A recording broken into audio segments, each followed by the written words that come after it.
This is Chris Stein, CEO of Flex Rental Solutions. We've got Jacob and Nick here, part of our training team. And today we're going to be going over spring cleaning. It's that time of year. I've been doing yard work, making the yard look nice and fancy and stuff like that. And thinking about that internally, we talked about what we could do in a webinar form and talked about what we can do to keep Flex clean and efficient and less cluttered and stuff. So today we're going to be talking about spring cleaning your Flex project. So let's have everyone introduce themselves. Jacob, you want to go first? Yes, my name is Jacob Wise. I'm the newest member of the Flex Rental Solutions training team. Little background, I have over 10 years of live event experience and excited to jump in and train with new customers, getting them onboarded and making their experience as smooth as possible as it can be into something new. So I'll toss it to Nick. Hello, everyone. My name is Nick Nazario. I've been with Flex for just over 2 years now on the training team. Started off with onboarding, worked into working with existing customers, where that's where I'm at today. And luckily, we got Jacob to take over and help me out as everyone keeps getting more training, especially with the spring cleaning coming up. I've been in the industry for the AV industry, I should say, for just over 10 years. Audio heavy, but lighting, video, all that been in the area. So that's that. Sweet. Okay. We've got 3 different topics today. Everyone's got picked out their own favorite personal feature or area in Flex. And so we're going to start out with Nick, and Nick's going to be going over the unreturned items report. So take it away, Nick. Yes. So very important, closing up old manifests. And so I like to run the unreturned items report. So if you're in your main menu, go to that report section, find the unreturned items report. That's going to give you a list of any open-ended manifests that have not been closed out yet. And so what happens from there is you'll get the list, all the equipment, the respective manifests. Open up those manifests. What I personally like to do is click on the hyperlinks for those manifest numbers. Right-click, I should say. Open them up in a new tab to keep that report open. Open them up to see what was left unreconciled, and use the mark line items as returned action to mark those line items as returned on the manifest, but it will not actually affect your inventory counts. So very important with Flex is that when you leave items unreturned, Flex will scan them back in as you scan them back out the door. What happens a lot of the times is a lot of manifests, when they have been left in limbo for a long period of time, they will accumulate, and especially the unreturned items, if they're not scanned, they get left in that limbo state where they're just left open-ended there. So very important to open up those reports, those manifests from that report. Use the manually marked line items as returned. That's the 2 check marks that you'll see next to the barcode icon. And manually mark them to close out those manifests. That way it cleans up your projects areas. It cleans up any, pretty much any area in Flex where you're looking at your manifests to declutter.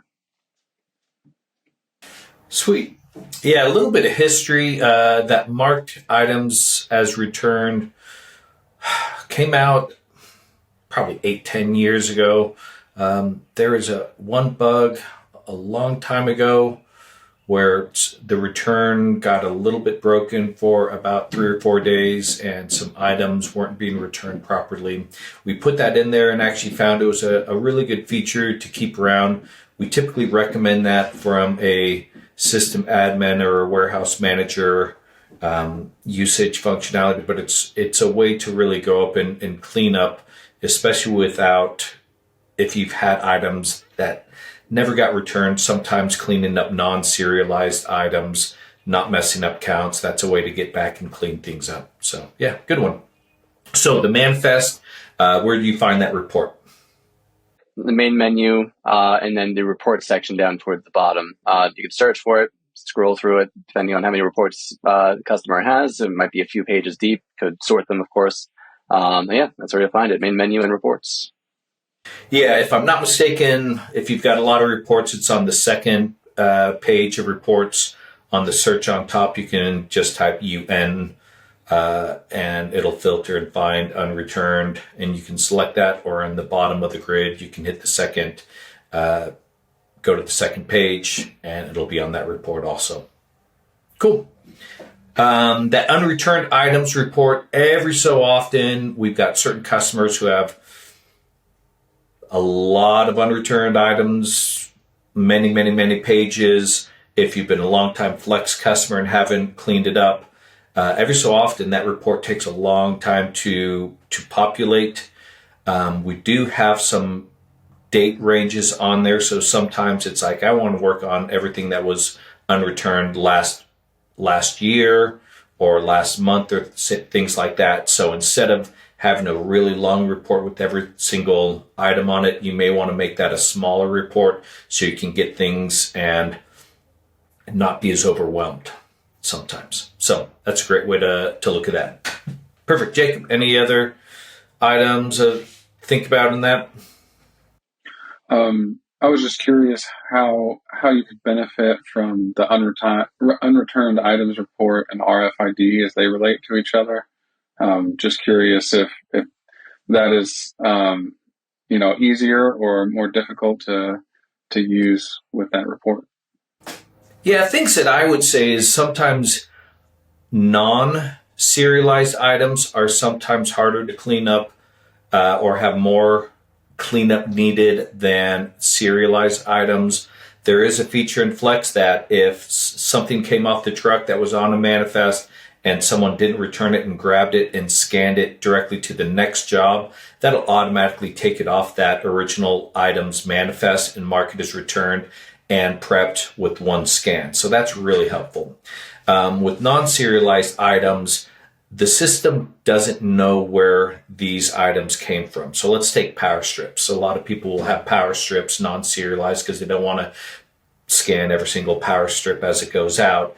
So if I had 5 come back and someone grabs it out of a pile and scans quantity 5 to the next job, Flex doesn't know exactly which job that came back from. It'll, on the prep, if you did a return on that, it'll say, or from pre-scan in, it'll say, these are the jobs that have that item on it and the quantity, which ones do you want to apply it to? But it won't be able to connect the dots from a prep of one item and connect that to a return of another item.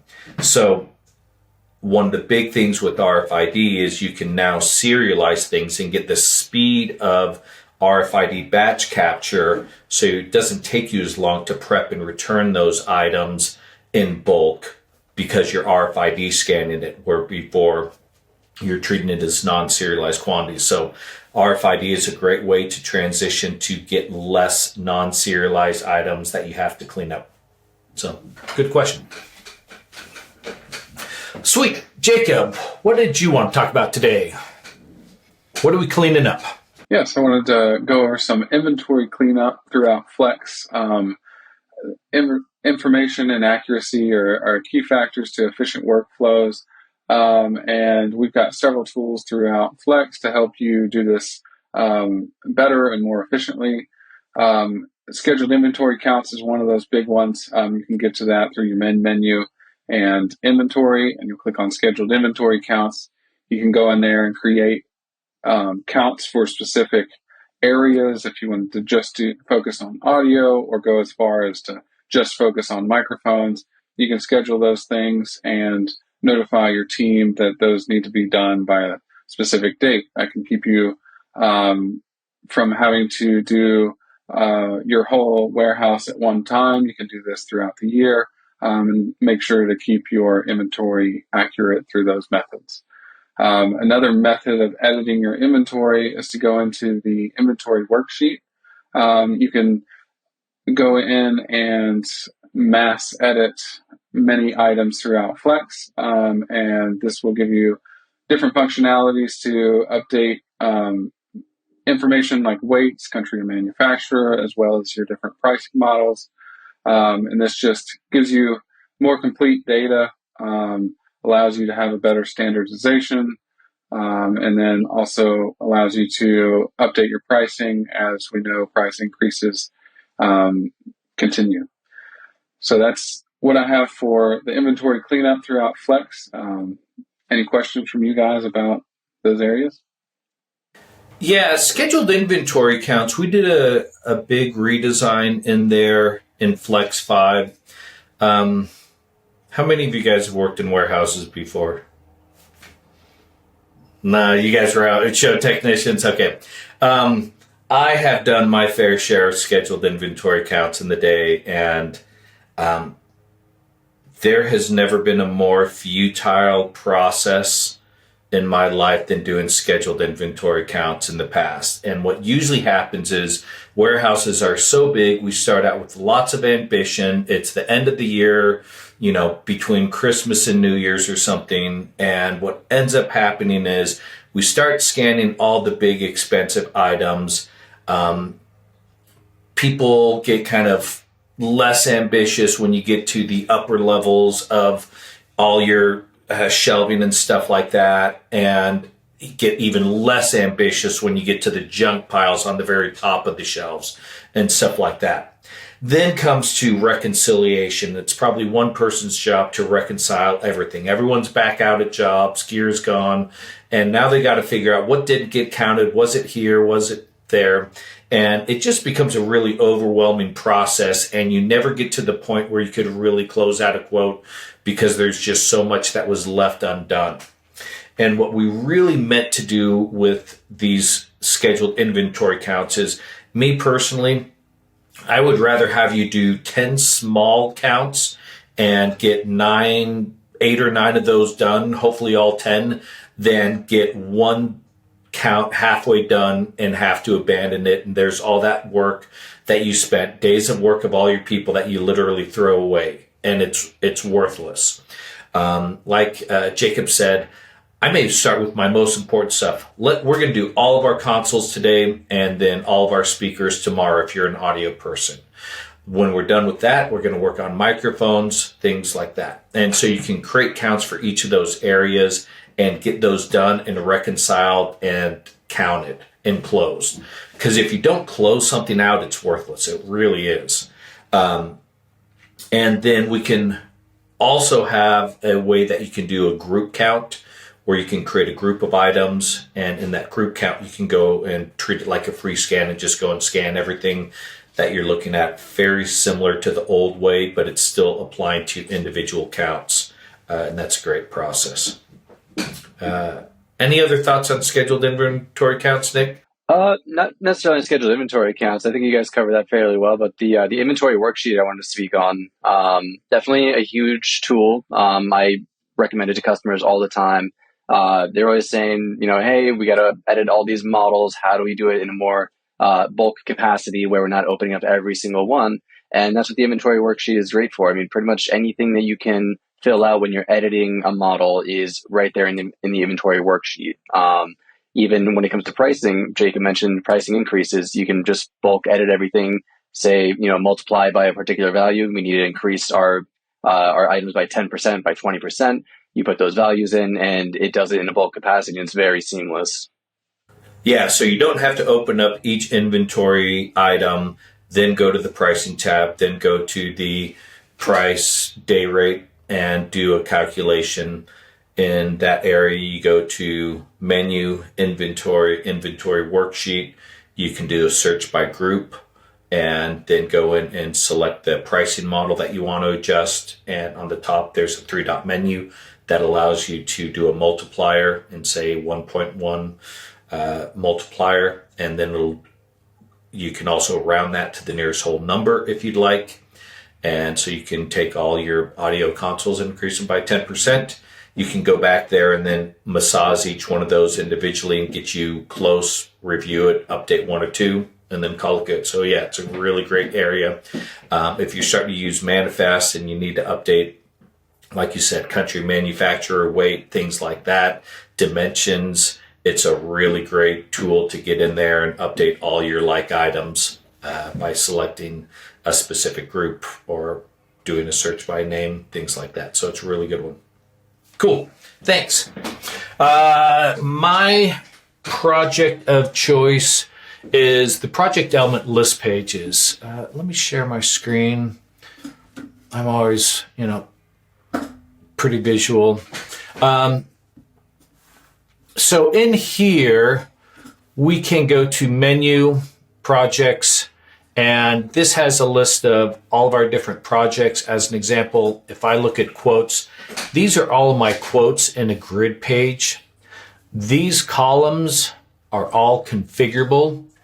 If you go to Menu, Projects, Element Definitions, and say Quotes, there is a tab called Search Options, and you can choose the field type you want to select.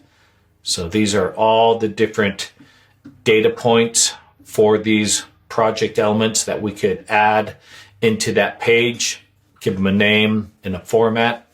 And so what you see here is what you see there. So all these things are really good. By default, we are not showing anything deleted or closed. As an example, a lot of times we're closing out a quote through workflow after we've invoiced it, things like that. If you are a longtime user of Flex, you may have a lot of quotes that kind of got left in limbo. A lot of times your inquiry and tentative jobs that don't get confirmed just keep on going further and further back in time, and that's fine that you don't see them, but sometimes it's great to do a screen cleanup. And what I typically recommend is doing something like, I'm going to look at all my inquiry jobs, and I might do a specific date range and say, let's look at all of our inquiry jobs from last year. We've got some great tools in here. We can click on the three-dot menu and say, let's just cancel that quote, because if it's canceled, it's closed and it's not shown by default in this page. So we can do that either single by clicking the three-dot menu, or one of the great tools that we have is the ability to select those items. And this little icon down here called Bulk Workflow allows me to execute a workflow action from these items. So I could cancel all of those. It's got a little progress bar there. And so now we're cleaning up these old jobs that never happened. We can still search for them. We can still find them. But in this example, we are now cleaning up that. Now, one of the reasons I don't recommend doing it for multiple resource or statuses is the workflow is based on the action, based on the state. And when we do bulk workflow, even though both tentative and inquiry have a action called cancel quote, they aren't the same action in the back end. And so we would want to do the same thing for tentative. And you'll see there's different actions from the tentative state. This has the same name, but it is a unique action that we want to execute. And so we're going to do that same thing. So being able to clean up these old projects are really helpful. And so now, as an example, if I look at all my quotes from last year, okay, now I got some work to do. What happened to this job? It never got invoiced, things like that. Being able to go through this workflow process and clean up these old jobs will get you a project list much more consolidated and cleaned up. And so it's a good spring cleaning activity that I recommend. Nick, Jacob, any thoughts on this area? Yeah, so one thing on that is if the workflow has been modified, one thing to keep an eye on is you might go to run a bulk workflow at the bottom there and then run into an instance where there's no actions that can be run from where you're at. And that may be because at one point, especially if you were a user in Flex 4, you had the option to manually mark your status as something different that did not affect the workflow. So keep that in mind. You may run into instances where the status says something while the workflow state is in a different order. So in that instance, it could help to enable the workflow state in addition to the status to make sure that they're in sync if you're running into that particular error. Another reason might be is if you change your workflows. Let's say you are in the standard Flex quote workflow, but then over time, maybe a power user of Flex in your company decided, you know what, we got to change the workflow. We're going to shift it over. They went into element definitions, change the workflow. Now all of a sudden, that those old quotes are left in limbo because they were in an old workflow. You need to go back to that to run their bulk workflow statuses. So one thing to keep in mind. can run into a little bit of trouble when it comes to those bulk workflow actions. But if you're aware of what those are, then you'll be in a good spot. Yeah, power user, the guy who or the person who works with your workflows may need to go and modify a couple things, or they could also use just the single action if there's certain ones that aren't syncing up, do a workflow from the line item. Cool. Well, I hope that helps any Flex users know different ways that we can keep the system efficient and running well and cleaning up data. We all know sometimes things get busy, things get forgotten, and a lot of these features allow us to just tighten up the system and make it running smooth. Send us any suggestions you have for any future content for these webinars, and thank you very much for joining us. Thanks, guys.